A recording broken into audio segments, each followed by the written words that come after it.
A now formally classified CIA document released on their website explains in great detail 2 decades worth of experiments, research and observations both the CIA and the US military compiled on this mysterious practice during the Cold War.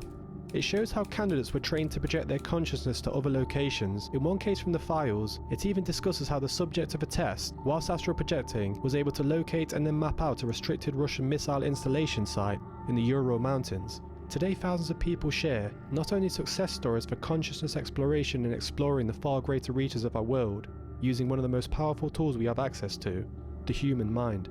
Before we explore these declassified files in our next video, I want to firstly outline what astral projection actually is, covering its different forms, practices, and roots it has in our world.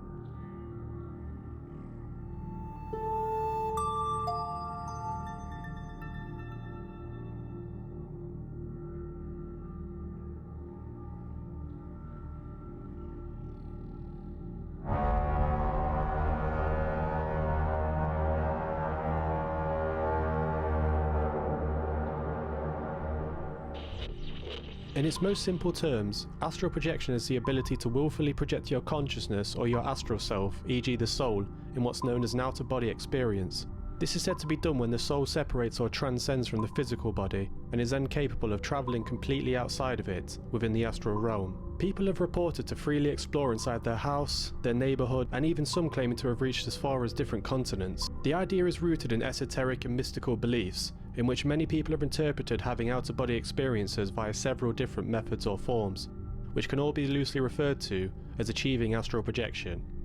A common method is reported to be in a state of lucid dreaming, where people have described falling asleep and then can see their actual selves below, while they exist in a fully aware, separate state of consciousness, being able to observe and navigate their surroundings, directing the flow of travel. Some have even proposed that the common falling or jerking feeling in dreams is a sensation connected with astral projection.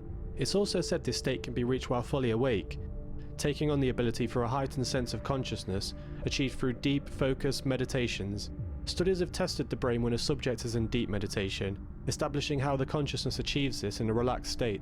During meditation, the frontal cortex becomes thicker, prompting awareness, concentration, and the brain activity to become heightened. Whether or not this induces a dreamlike state, similar to lucid dreaming, or produces a separate method for astral projection, is still entirely unknown.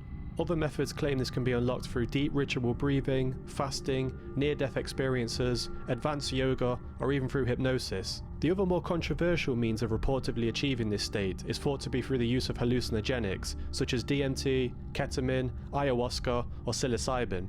Patients claim, under controlled test settings, to freely astral project in these heightened states. But whether this is simply a deep psychedelic effect on the brain, or indeed a form of separation between the spirit and the mind, as the veils of reality and dimensions are thinned, still remains a topic of great debate. Astral projection is becoming more of a culturally explored phenomenon, more recently portrayed cinematically on Marvel's Doctor Strange, or with the recent Netflix drama, Behind Her Eyes.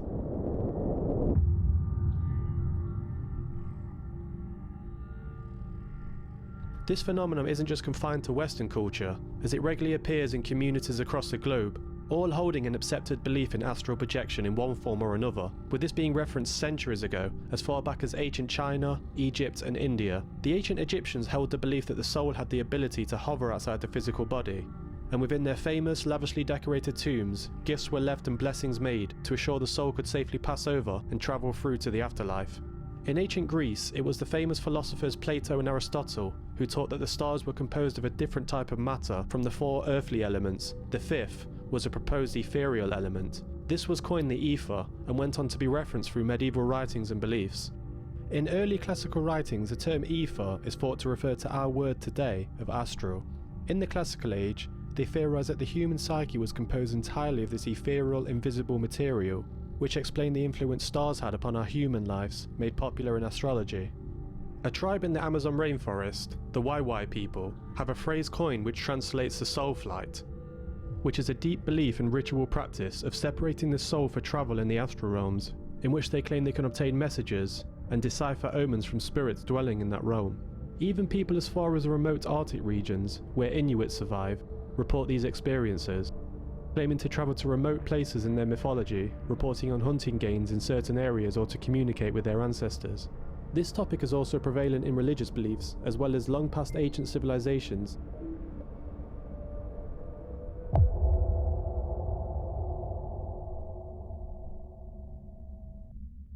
The belief that there is a soul that inhabits the body also comes with the thought that this realm we experience is just one of many that surrounds us but remains out of touch to our being and our consciousness, which is similar to the theory of many different dimensions taking place within our space-time continuum. This brings us to what is called the astral plane. It's theorized that this is where all consciousness comes from and returns to in death. Energy cannot be created or destroyed, only transferred, as spirits are believed to come from this realm through birth and return there in death. To some this can represent or be a different form of heaven above the earth that one can ascend to. It's thought the astral plane is split into levels or subplanes by theorists, but with so many conflicting different worldviews in the various traditions and cultures that freely interpret this structure, there is no unified agreement on how many of these astral planes there actually are. These range from and include many different depictions such as heavens and hells, and other after-death dimension spheres, transcendent environments, or even states of self-being in purgatory.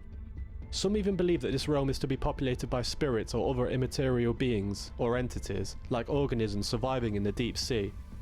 Another view is that consciousness resides in the astral plane, and this is where dreaming takes place. In the 1946 successful book, Autobiography of a Yogi, the author, a spiritualist guru, claims that nearly all individuals enter the astral planes after death. This could be linked with the religious versions of heaven and hell, or an afterlife where everyone ascends to and remains there for eternity, because if the astral plane does exist, it would certainly not abide by our third dimensional grasp of the laws of time and physics.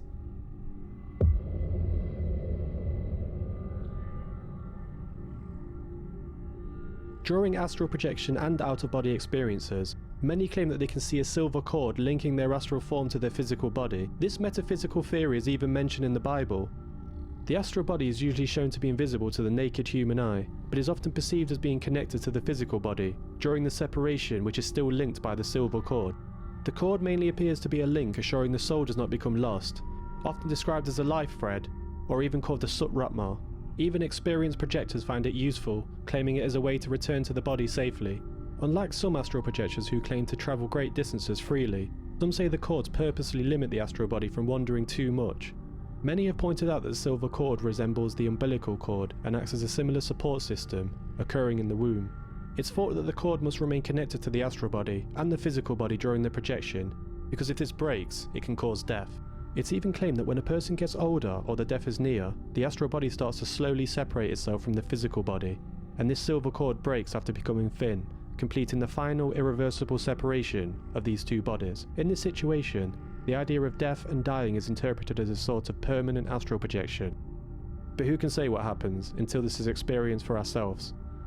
Jane Aspel, a cognitive neuroscientist at Cambridge's Anglia Ruskin University, in an interview discussed astral projection, stated that she believes this is a cognitive effect where the brain through memory reconstructs a room from above in a bird's eye view, which gives the impression of looking down. She adds we don't know why or how this happens, and she also theorizes this extends to chimpanzees and primates, not just exclusively to human beings.